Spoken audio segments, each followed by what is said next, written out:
سلام خياتي، ان شاء الله تكونوا كامل بخير. اليوم جبت لكم هذه التدبيره يعني مفيده بزاف، وجربوها وانتم تعرفوا النتيجه. وكاين نورمالمون اللي يعرفها البنات. هذه العجبه واسمها الترغوده هذه راهي مطحونه. كاين اللي تتباع حب وانتيا تطحنيها وتصفيها، تصيريها كيما نقولوا حنايا ودير وتستعمليها، ولا تشريها من عند عطار كونفيونس وتستعمليها. البنات هذا الترغوده لمن مليحه في الوقت الحالي اللي رانا فيه. كاين اللي ما يقدرش يتنفس من صدره يديرها، ديريها في الحليب ولا في الحسل ولا في الياغورت. هي من الاحسن، ما كاش كيما الحليب دافي، باسكو الحليب دافي اصلا بزاف طبا نصحونا فيه باللي ملي الليل كي تشربيه قبل ما ترقدي يقلع هذيك البكتيريا اللي في صدرك. وفي نفس الوقت تحكمي كيما راكم تشوفوا، هي هكايا مطحونه كيما راكم تشوفوا.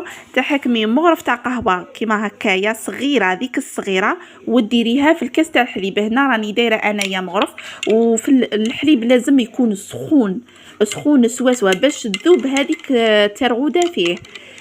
كيما راكم تشوفوا انا راني درتها لهنايا ذابت. شوفوا يا البنات، هذه لمن مليحه الحرحوره تاع الصدر، مليحه حتى اللي عنده بروشيد في صدره. ونحلف لكم باللي تخفف عليه، وفي نفس الوقت اكثر دواء للغده الدرقيه. ما يعني تداويها سورتو اللي تكون فاشله ولا اللي تكون زياده، يعني بالزياده. وثاني كي نتوما ادخلوا في جوجل وكتبوا فوائد الترغوده، وهي يعطيكم الفوائد تاعها بلا ما نقولكم. انا تكون جربتها مني شخصيا، قلت وعلاش ما نفيتش خياتي بها، على بالي سورتو في الوقت اللي رانا فيه. وكاين اللي راهو يدير التيزانه تاع القرنفل والنعناع وعصره تاع قارص.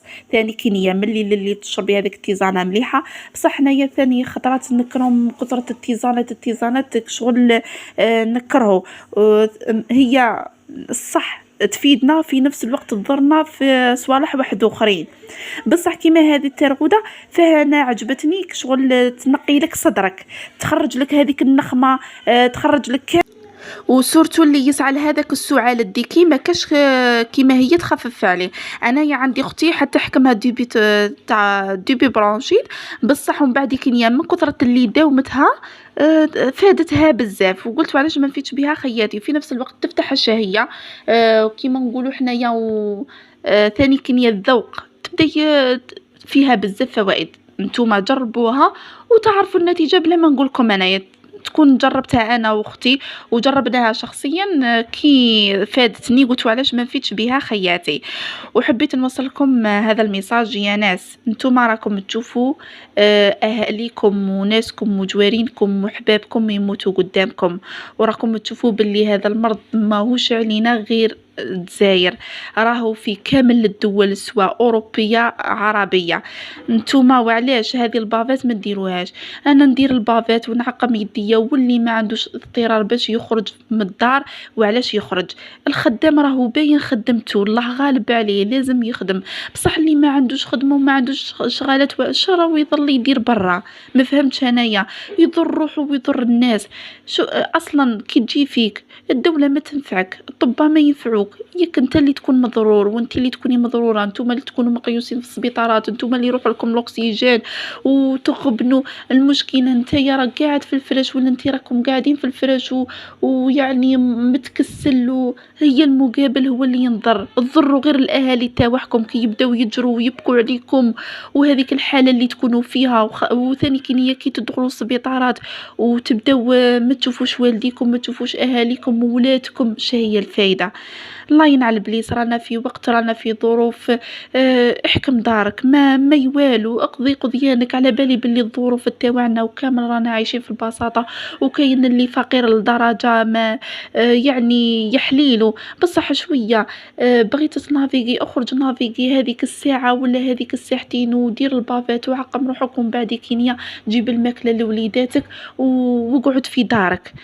الوقت اللي رانا فيه راهي الضرورة بزاف، الله ينعل البليس، بلا ما تقولها ما يقولوها لي الطبّا، بلا ما تقولها لي الدولة، بلا ما يقولوها لي القنوات، بلا ما يقولها لي أي إنسان. راكم تشوفوا الناس راهي تموت قدامكم، الناس راهم طبّا يبكوا بالدموع، راهم مضرورين، الناس مش صايبة واش تاكل، بلا ما نقولوا وين رحنا واش درنا واش شفنا بعينينا. أنا وحدة من الناس أعوذ بالله من كلمة أنا دخلت للسبيطار وشفت بعيني. يومين ما كليت ما شربت من كثرة اللي شفت هذيك الحالة، والله العلي العظيم ما تتمناها العدوك. الله ينعل البليس بزاف علينا. الإنسان كي ما نتحدوش في هذا الوقت وقتاش نتحدو؟ الإنسان اللي لاباس بيه وعلاش ما يشريش الماء، يشري لي بافات، يشري صوالح التعقيم ويروح للسبيطارات؟ مش شرط عليك لازم توري باللي درت ودرت ودرت ودرت.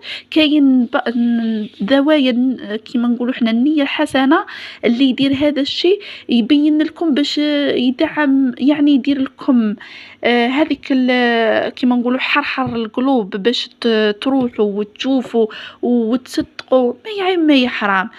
ماناش في وقت البيبليسيتي، ماناش في وقت البيبليسيتي. نورمال هادو المشاهير ولا اللي راهم يديروا راهم يوروا باش يدعموا الناس، باش قلوبكم يحنوا تروحوا ديروا جيست تدعيم فقط، ماهوش بيبليسيتي. الوقت اللي رانا فيه نونسوا بعضانا ماناش في وقت النميمة والوقت اللي تاع فلان دار وفلان دار وفلان. رانا في وقت اللي نتحدوا مع بعضانا. الله ينعل البليس. ان شاء الله يكون هذا عجبكم هذا الفيديو، وما تنساوش ديروا الحجر الصحي لنفوسكم بلا ما يقولكم اي انسان، وتهلاو في صحاحكم وتهلاو في والديكم، ما تضروش والديكم. يعني كي تجيب المرض تضر نفسك وتضر الانسان اللي كبير، هي الفايده تاعك؟ كاين اللي هو عارف روحه باللي مريض ويخرج يهضر مع الناس ويعدي، وعلاه هذا المنكر؟ ربي ابتالك باش تبتالي ناس واحد اخرين. الوقت اللي رانا فيه ديروا رحمة ربي في قلوبكم يا ناس. راكم تشوفوا اللي يموت ما راح يدي معاه والو، هذو اللي ماتوا ما داو غير فعلهم. كاش واحد دخل معاهم لقبرهم، حتى انسان ما دخل قبرهم. يبقى عليكم هذا الشيء. ان شاء الله ربي يهدينا وربي يجمع ما بيناتنا والله يحنن القلوب، وان شاء الله ربي يبعد علينا هذا الوباء. هذه هي. ان شاء الله يكون هذا الفيديو عجبكم، وسمحوا لي بالك غلطت معاكم، بصح الله غالب. الواحد القلب راهو مدود، لا خاطرش تبعينيا ما قالوليش الناس. انا واحده من الناس في 2020 ما كنتش مامنه بهذا المرض، بصح كي لحق الوقت الضروره اهاليه بزاف الناس عزيز عليا راحوا، شي الفايده؟ يبقى لازم نامن به. ان شاء الله يكون هذا الفيديو خفيف ظريف عليكم. ما تنسوش تدعموني وديروا الجام، بارطاجيو هذا الفيديو باش بزاف الناس تسمع، الناس الواعيه اللي فيها خوف ربي كيما واللي تامن باللي ربي كاين وباللي يقدر يبتلينا باي حاجه. نحبكم بزاف وشكرا على دعمكم ليا، ومع السلامه.